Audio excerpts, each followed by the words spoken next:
Good morning to you. I'm Danilo Evangelista, and welcome to today's tropical weather outlook for Wednesday, May 20th, 2026.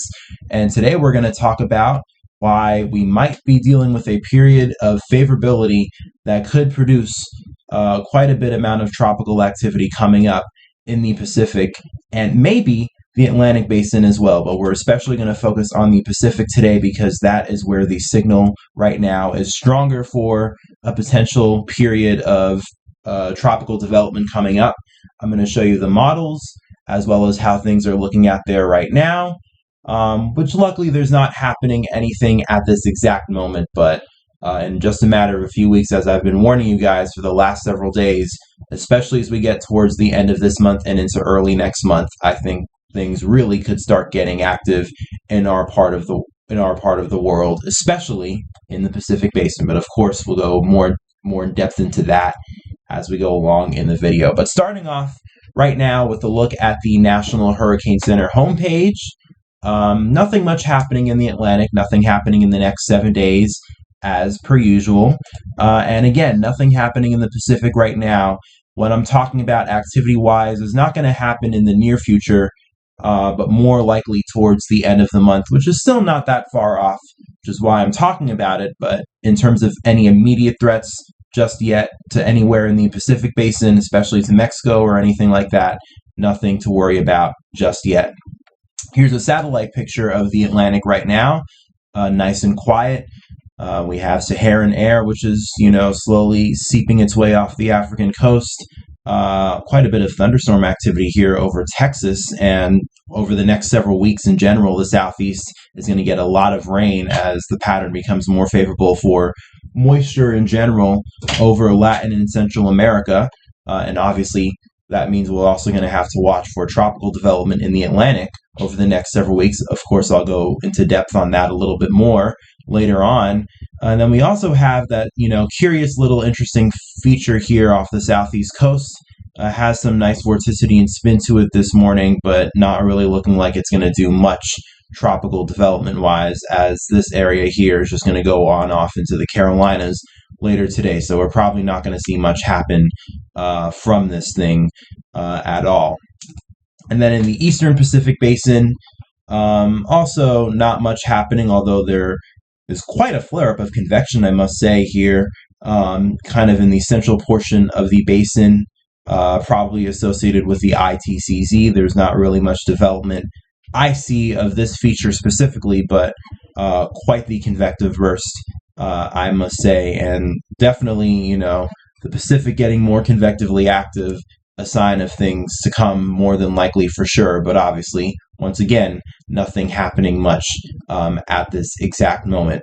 And here's a surface analysis of things that are happening in general. Let me try to use proper grammar there. And actually, looks like that convective area here, roughly right around 120 west. I'm not going to show that map in a little bit, or I'm going to show that map in a little bit, but this convective area here maybe looks like there is somewhat of a reflection of it on the surface analysis, at least from the 6C surface analysis from the, NHC. And there's also a tropical wave as well in the far eastern portion of the East Pacific Basin. Looks like that, I guess, just came off of the coast of Central America and is, moving westward. And yes, these tropical waves do make their way as far west into the Eastern Pacific Basin, and very often, sometimes, do tropical waves actually contribute to tropical cyclone activity in the Pacific. Not saying that this tropical wave here is going to do that, just, giving you a note for future reference. And then we also have another wave here entering the Caribbean. Let's see where that is. I guess it's, this small feature right here, but obviously it's very dried up, so really no need to worry about it right now, and no need to worry about anything really happening right now in either basin, as you can see once again by this analysis map. But as I've said before, I think that is going to change, especially as we head into the next several weeks, and that is pretty well depicted, in my opinion, by looking at the Global Tropical Hazards Outlook from the Climate Prediction Center. And it is not, again, it's not within the next week that we're going to see much happen. in the Atlantic or the Pacific, but you kind of have to wait all the way till week 3 for something to really pop up. But there you see it. Week 3, early June, as I've been saying, the Climate Prediction Center is hinting at a potential area of development. At least for now, they kind of have a small shading here in the Pacific, and it's at 20%, so not extremely high confidence that something will happen, but it is an area nonetheless, and I do believe it aligns pretty well with things becoming more favorable in that time period, especially in the Atlantic and the Pacific. But once again, just really quickly going to run through the model here. Let's look at the GFS over the next 7 days. Let's take it out to hour 168. You could see not much happens in the Pacific, but you can see here the start of some vorticity that kind of builds near Central America. And the GFS, if you take it just a little bit beyond the 7-day time frame, especially as we get into the 7 to 10-day time frame, interestingly enough, already you're starting to see the GFS try to spin up something here, and I'm pretty sure that as this model run goes on, the GFS probably makes this into a strong storm. Now, whether or not that's going to happen, we'll see, but this does happen in the 7 to 10-day time frame in that late May to early June. The last week of this month, as I've been saying, would be the time frame to watch. So it's a little interesting that we are already seeing the model begin to show this. And the reason why I'm especially interested is, let's take a look at the ensembles, because obviously sometimes, especially when it comes to the GFS, we know that it has its biases, especially after the 7-day time frame, with being a little bit too overzealous in showing an area of vorticity trying to spin up, especially this time of year. So, we kind of have to go back and forth between different models to see, is it just the GFS showing something because of its typical model bias, or are other models actually picking up on it too, therefore meaning that the GFS might actually be onto something. And if you look at the EPS ensemble map, this is from the 0Z run of the EPS. I'm actually going to take this out further into time. With the ensemble maps, it's actually a little bit more, you could go beyond the 7-day time frame with the ensemble maps. In fact, in many ways, people use ensembles to kind of look at the longer range beyond the 7-day time frame. And once again, you could see something does pop up here. A few ensemble members showing a strong storm that develops in the Eastern Pacific, especially in the last week of May. But then once we get into early June, you really start to see things light up here more in the Eastern Pacific. Multiple ensemble members, as you could see, trying to show something pretty decently strong pop up. Obviously, I'm not saying that something strong is going to happen, but the signal is there, and that's important, especially right now. If you're looking for something in the longer range, 2 to 3 weeks out, you want to see that the models are showing a signal of something potentially being there, especially with the ensemble maps. But really quickly, we're talking about the Pacific. Do want to show you as well in the Atlantic. You do see some of these ensembles begin to show up here too. In fact, there's a 996 ensemble there on the EPS, and not as strong of a signal, but there are a few ensembles nonetheless. In fact, there's a 987 ensemble there going into the Eastern Central Gulf. So in general, I think this is the model beginning to see that atmospheric conditions are going to become more favorable in the Pacific and Western Atlantic as we get into the last week of May, and especially as we get into next month, June. And that's especially interesting to see all these ensembles beginning to show something as we get into June in the Atlantic, since June is the start of hurricane season once again. And then let's take a look at another ensemble map here, the GEFS, the GFS ensembles, and they're actually even more aggressive on something happening here in the Eastern Pacific. In fact, they have quite a few pretty strong ensembles, and I mean the GEFS kind of gets a little overzealous as well, but it's important. I mean, we see both the EPS and the GEFS showing something here, trying to develop in these last few days of May as we head into early June. So the signal is there on the ensemble maps. It's just a matter of whether or not we go further in the direction of the ensembles becoming more certain that something is going to try to develop, or maybe the signal fades and all of what we're talking about right now amounts to nothing when we actually get into the time frame that the models are showing something for. Although I do want to compare, and this is very interesting, and we're going to do a lot more of this as we get into the season. I want to compare what the Google AI ensemble, this is what this is, and courtesy from Weather Nerds for providing this map. And as you know, besides Tropical Tidbits, I also really like using Weather Nerds as well. The Google AI ensemble map, interestingly enough, and they go out to only 240 hours out, but I mean, actually, that is that actually is within the time frame that the GEFS is starting to show something here in the Pacific. But interestingly enough, they don't show anything just yet. And I did see a tweet from Andy Hazelton, I believe yesterday or so, showing that this will really be a test to see the accuracy of AI, because the AI models right now do not seem very enthusiastic on something happening in the Pacific versus the regular global models like I showed you here, the GEFS, and of course the EPS ensembles. They are more aggressive right now on showing something happening in the Pacific. So we'll see who is right. Is AI right, and is AI truly leading the way, or does AI still have some work to do, and the global model ensembles still prevail for now? I think that'll be an interesting test to see, and of course we'll see how that pans out over the next several weeks. But if you want my personal opinion, I would probably side with the global models right now, in terms of saying that there will be activity very likely as we head into the last week of May and first week of June, as I've been saying would be the time frame for the longest time ever. And just to kind of prove my point, here's the CFS weeklies, and I'm showing you the velocity potential, aka the MJO.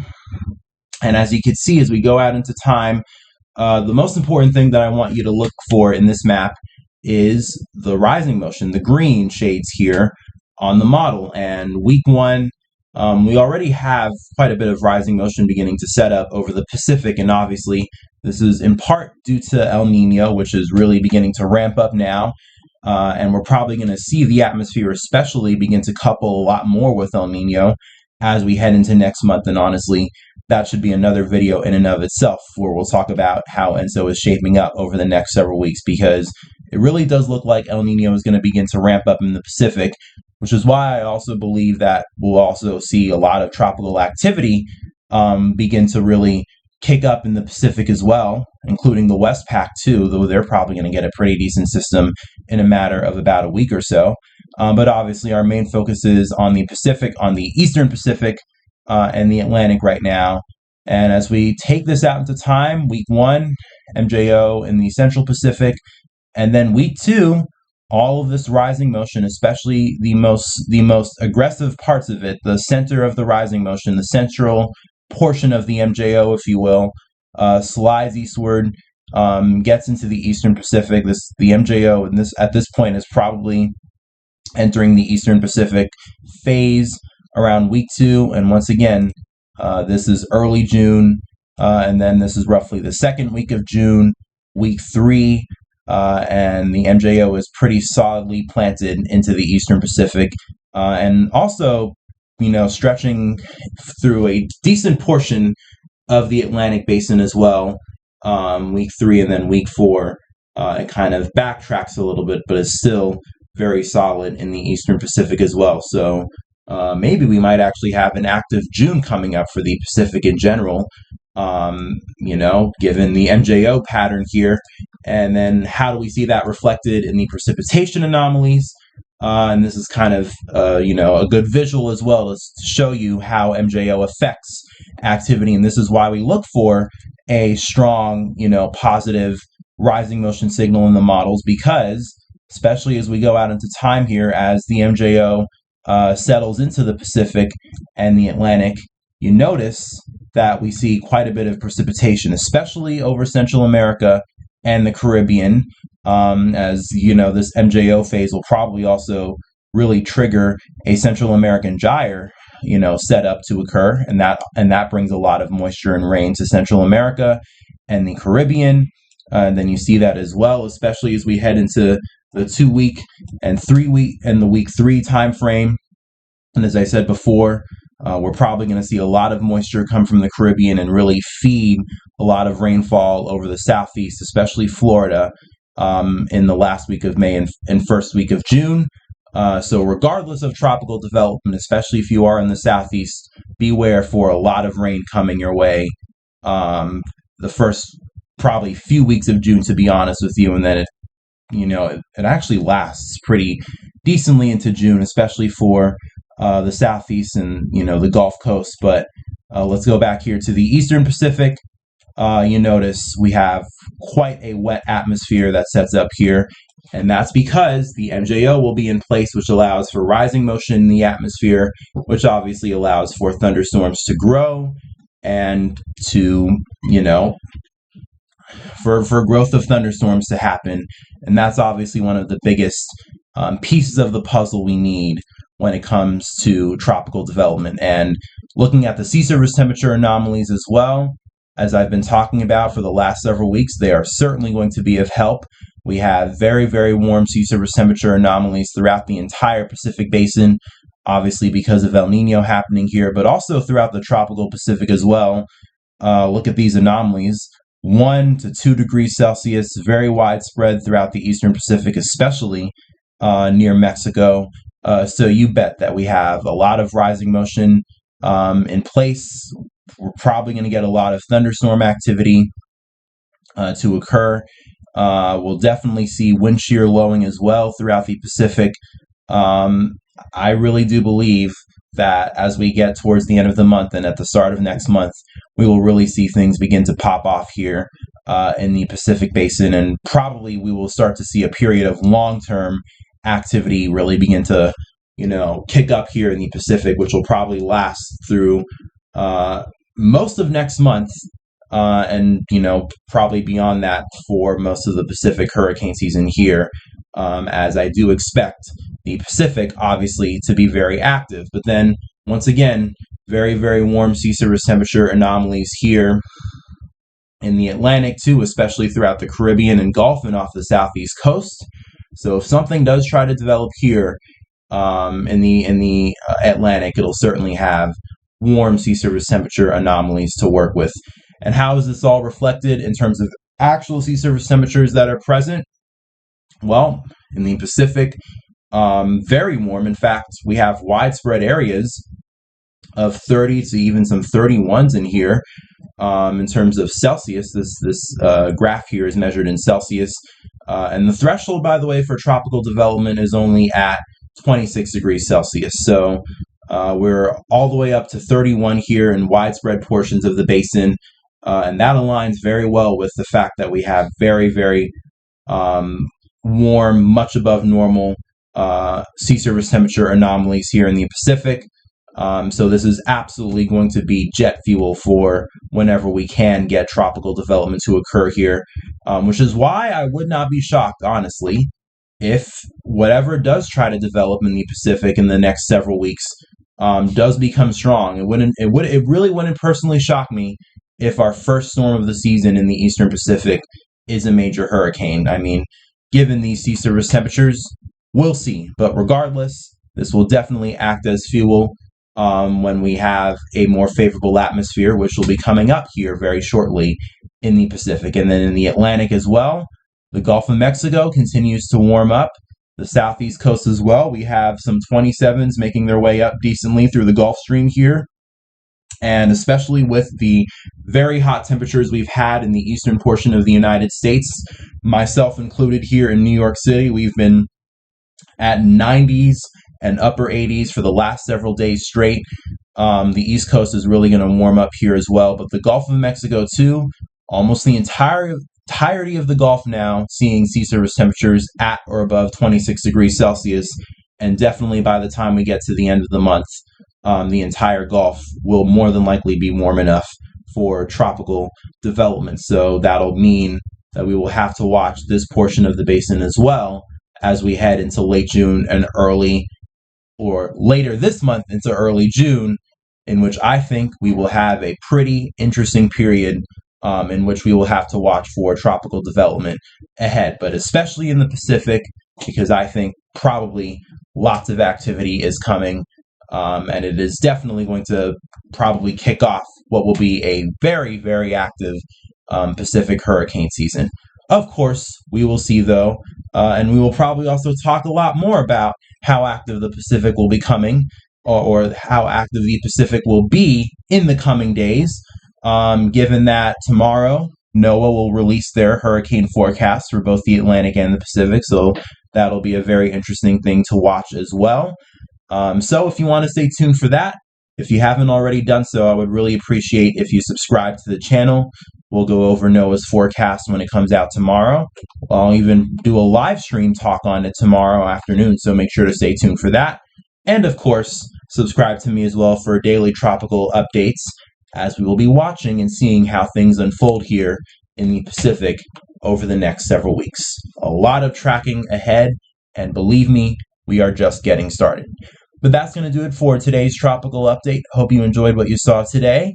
Enjoy the rest of your day. Hope you do, especially if you have very nice warm weather outside. Make sure to enjoy it, but if you have a risk of severe thunderstorms, as I'm pretty sure a number of people do, probably including myself, although I'll have to check, make sure to be wary of that and take all the precautions necessary. Thanks for watching. Enjoy the rest of your day, and I'll talk to you guys again tomorrow.